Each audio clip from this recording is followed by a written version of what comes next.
You think you've seen brokenness before, until a barefoot boy in Batman pajamas tugs on a police officer's sleeve at 6 a.m., clutching a crumpled photograph and whispering, "She won't wake up." That's when the rules stop mattering, and your heartbeat starts racing for someone else's child. They say a child's cry can pierce even the hardest of hearts, and I can tell you right now, they're right. I was sitting in my cruiser parked outside the 7-Eleven off Milltown Road, nursing a bad cup of black coffee, when I saw him.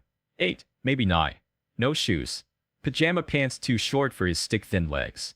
Tear tracks on dirt-smudged cheeks. And in his tiny, trembling hands, a photo, folded so many times the faces were barely visible. If you believe no child should ever have to ask for help like that, go ahead and hit that like button or subscribe. Because this story is about what happens when the system nearly fails and humanity steps in instead. He didn't say much at first, just pointed in the direction of the rundown motel behind the gas station. "Please help me. My mom? She won't wake up," he whispered, and the words hit like a punch to the gut. I radioed dispatch as I knelt down beside him. I asked his name. He said it was Eli. That was the first word he trusted me with. Eli. From there, things happened fast, but I remember every second with a clarity that still haunts me. We crossed the cracked parking lot of the Sunny Crest Motel. "Unit 16, he said.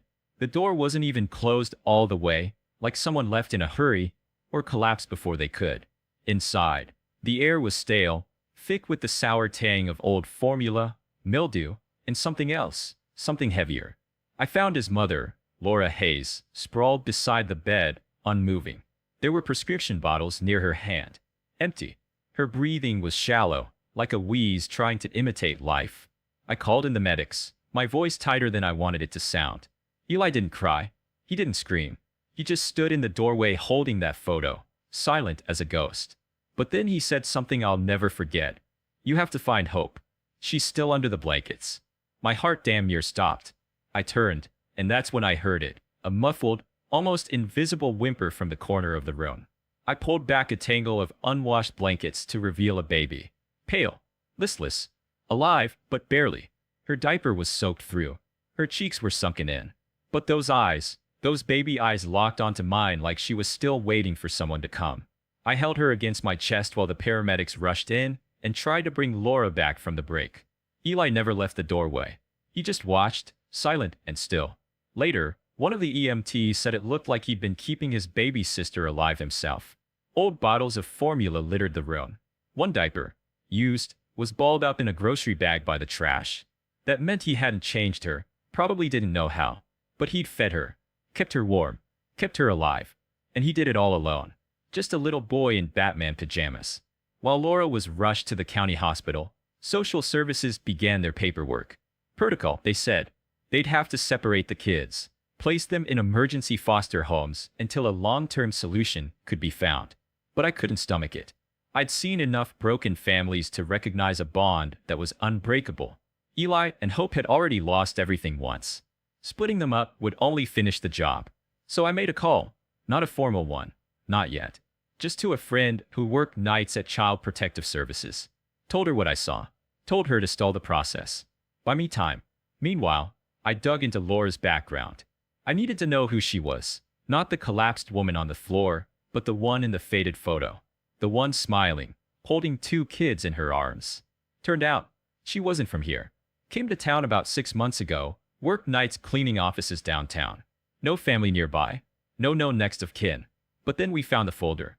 That changed everything. It was buried under a duffel bag by the motel bed. Labeled, "If I don't make it."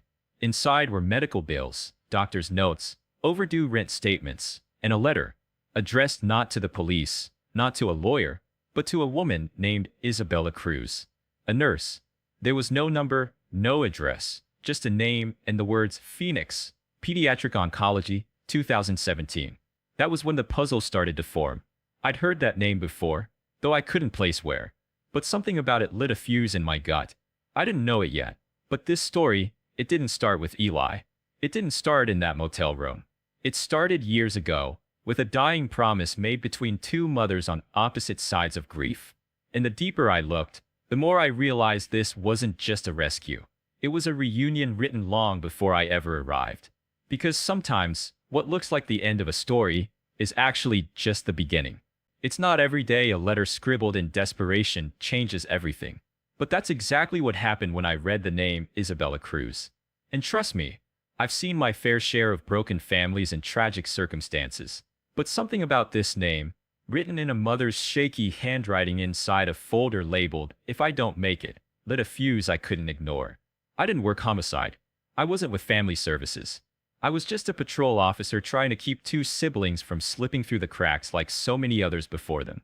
But Laura Hayes' story wasn't finished yet. It just needed someone to read the rest.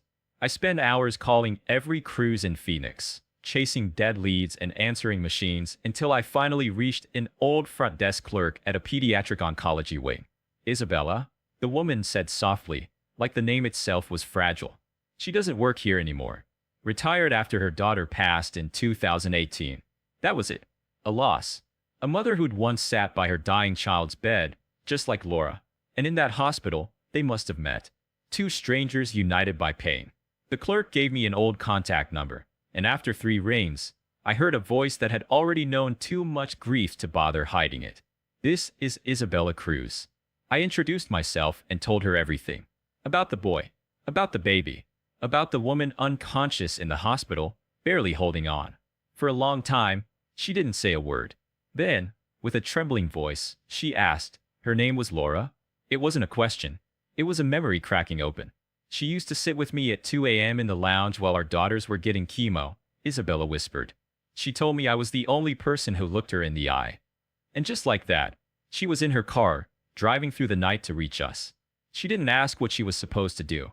She already knew. When Isabella arrived at the hospital the next morning, she didn't walk in like a stranger. She walked in like someone coming home to people she hadn't met yet. I led her through the pediatric ward, past rooms full of quiet beeping machines and drowsy nurses, until we reached the small corner room where Eli and Hope were staying for the night. Eli was curled up in a plastic chair with his blanket. Hope was in a crib beside him. And when Isabella stepped into the room, Eli looked up, eyes wide, cautious, scared. But then he blinked, as if he recognized her from a dream he didn't remember. "Are you the nurse from Mommy's stories?" he asked. And Isabella, she just dropped to her knees and cried. She cradled Hope with the gentleness of someone who knew what it meant to lose everything. She ran a hand through Eli's hair and whispered that everything was going to be okay, even if she wasn't yet sure how. But I believed her, because so did Eli. He didn't flinch. He didn't run. He just leaned against her, that fragile trust unfolding like a seed finally given sunlight.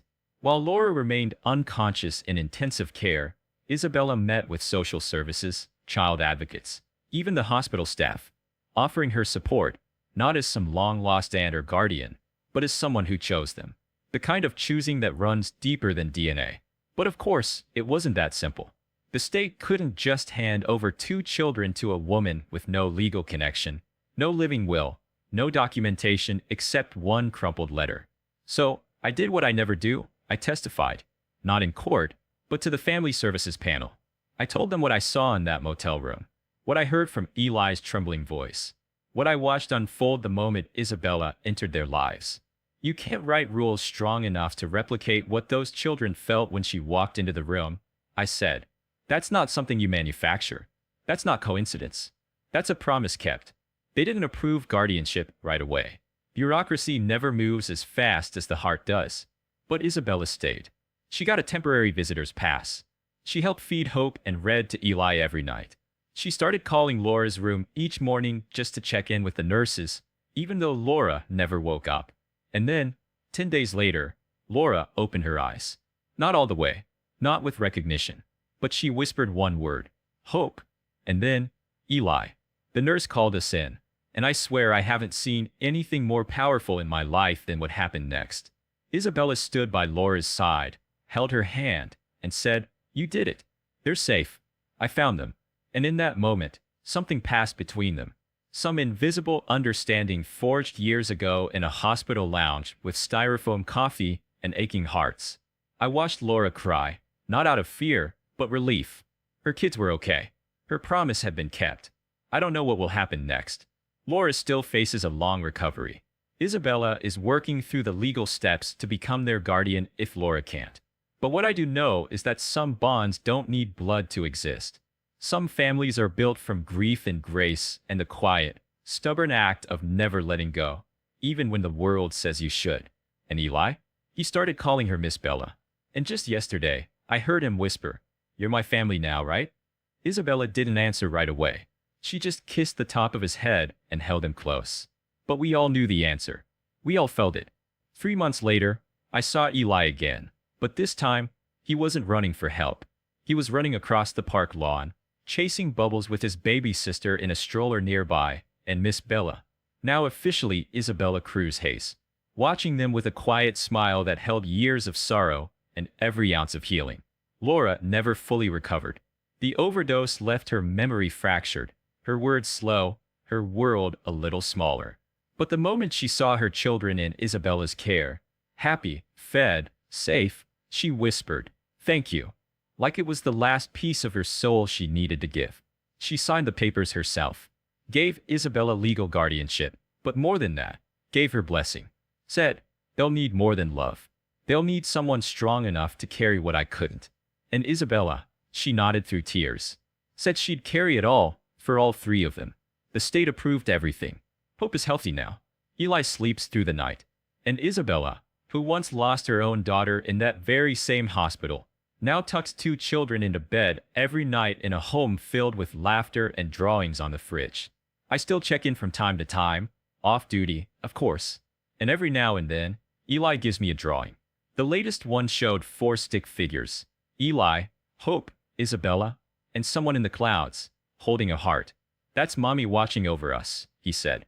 She picked Miss Bella to finish the story. And maybe he's right. Because sometimes, the most powerful promises are the ones whispered in waiting rooms and honored by the strangers who choose to stay.